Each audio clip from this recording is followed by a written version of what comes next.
নমস্কার, মল্লিকা অ্যান্ড অনুষ্কা ব্লগে সবাইকে স্বাগত জানাই। তো সকাল সকাল উঠে দেখো রান্না করতে চলে এসেছি, আর মেয়েকে স্কুলে পাঠিয়ে দিয়ে তবেই রান্না করতে এসেছি। আর আজকে মেয়েকে তো স্কুলে যাওয়াও দেখাতে পারিনি, আর সকালের টিফিনটাও বানিয়ে দিয়েছি, কিছুই দেখাতে পারিনি। তো দেখো, তো ভাবলাম যে আজকে ছোট্ট একটা রান্নার ভিডিওই করি, খালি টাইমও যেহেতু নেই। তো কড়াইটা গরম হয়ে গেছে আর মাছ কটাকে ভেজে নিচ্ছি। এটা হচ্ছে সিলভার কাপ মাছ, টমেটো দিয়ে রান্না হবে। তো খালি 5 পিস মাছই রান্না করছি। মেয়ে তো মাছ খায় না, আমরা দুজনা তো। ও 2 পিস নিয়ে গেলে তবুও 3 পিস থাকবে। আর 2 পিস তো মনে হয় না যে মাছ নেবে, আমার যতটুকু মনে হয়। কেননা মাছ 2 পিস একবারে খেতে পারে না অনুষ্কার বাবা। ও 1 পিসের বেশি 2 পিস খেতেই পারে না। তো দেখো মাছ কটাকে ভেজে সর্ষে যে ফোড়নটা দিয়েছি তোমাদের দেখাতেই আমি ভুলে গেছিলাম। তো তাড়াতাড়ি আবার ক্যামেরাটা অন করে তো দেখিয়ে দেখো, টমেটো আর সর্ষে, মানে টমেটো আর আলু দিয়ে কাঁচা লঙ্কা চিড়ে দিয়েছি সঙ্গে একবারে, দিয়ে একটু এই টমেটো দিয়ে মানে পাতলা করে ঝোল করব সিলভার কাপ মাছ দিয়ে। সকাল সকাল না এত তাড়াতাড়ি কী বা রান্না করব, জলদি জলদি এটাই রান্না হয়ে যাবে। লবণ দিয়ে একটু নাড়িয়ে চাড়িয়ে তারপরে হলুদ দেবো, হলুদটা দেবো জল দেওয়ার আগে তরকারিতে। লবণটাও কিছুটা ভেজে তারপরে দিয়েছি, কেননা একদম সঙ্গে সঙ্গে যদি লবণটা দিয়ে দিতাম না, তাহলে একদম মানে টমেটোটা একদম গলতো না ভালো করে, শক্ত হয়ে যেত একদম। তো দেখো খুব সুন্দর করে একটু ভেজে নিয়েছি, এইবার দেবো হলুদ।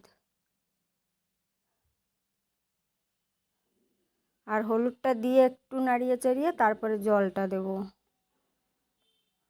মানে হলুদের গন্ধটা, কাঁচা যে গন্ধটা, ওই গন্ধটা কাটার পরে তারপরে জল দিয়ে দিলাম। এই যে হলুদের মানে হলুদটা যদি জল দেওয়ার আগে যদি দেওয়া যায় না, তাহলে হলুদটার কালারটা থাকে। আর ওই অনেকটা তেল হয়ে গেছে যেহেতু, ওই তেলের ভিতরে যদি আমি হলুদ দিয়ে দিতাম সঙ্গে সঙ্গে, তাহলে কিন্তু এই কালারটা পেতাম না, হলুদটা একদম পুড়ে নষ্ট হয়ে যেত।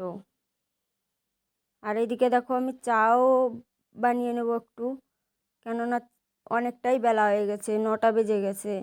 মেয়ে সেই 7টার সময় গেছে স্কুলে, তারপরে এই যে ভাত রান্না করলাম, তরকারি রান্না করলাম, তো 8টা 9টা প্রায় বেজেই গেছে, 8টার বেশি বাজে। তো এখন জলদি জলদি রান্না করে তারপর ওর বাবাকে গুছিয়ে দিয়ে চলে যাবে ও দোকানে। আর ও এখনও ঘুমের থেকেই উঠিনি, খালি আমি আর মেয়েই উঠেছিলাম। মেয়ে তো স্কুলে চলে গেছে, আর আজকে এত তাড়াহুড়ো করেছি যে মেয়েকে তোমাদের দেখাতেও পারিনি। উঠতেও লেট হয়ে গেছে, পুরো 7টার সময় উঠেছি।